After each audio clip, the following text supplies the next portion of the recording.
context, the tale of BV Nagarathna Sharma versus Union of India is a must read. It is popularly known as the demonetization case. I'm happy that I got a chance to be on that bench. We all know what happened on 8th of November 2016 when rupees 500 and 1000 rupee notes were demonetized.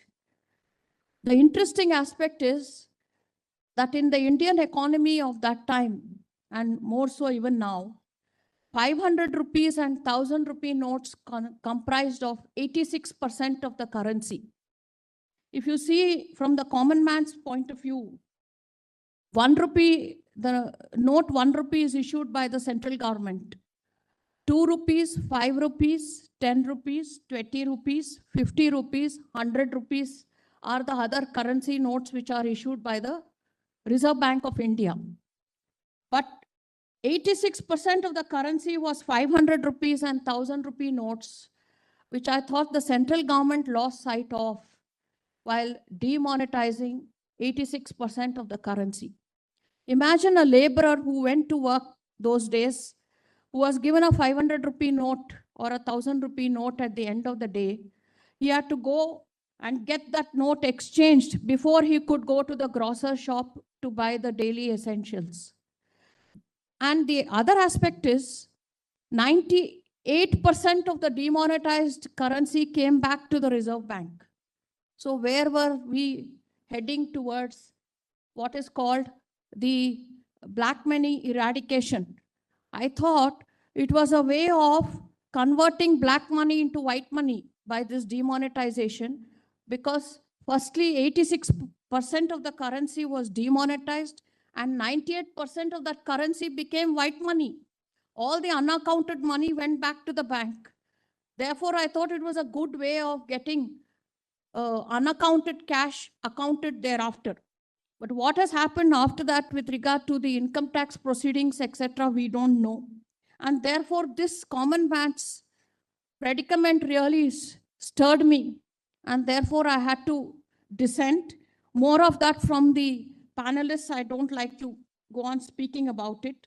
But there were two aspects. One is on section 26(2) of the RBI Act, whether the central government could use that provision to demonetize currency, while upholding the power of the central government to demonetize currency, as opposed to a recommendation being made by the RBI to the central government to demonetize it.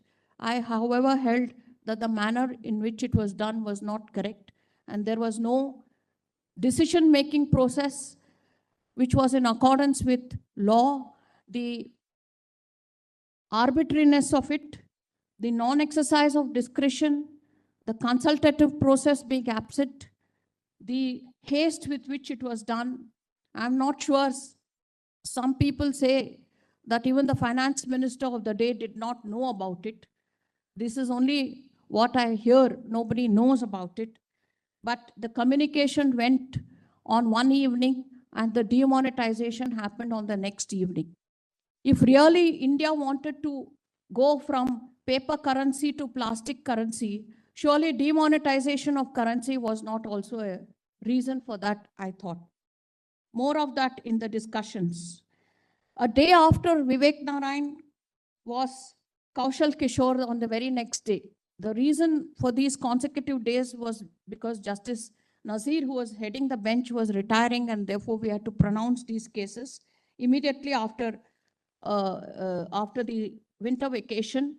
Again, there, by a majority of 4:1, I had to strike a different note, because I was of the opinion that common law remedies were already available, and therefore to bring in this concept of constitutional tort and the other of horizontality, except where it was expressly stated in the Constitution, was not necessary. Of course, it is for the discussion to say whether the majority was right or I was right.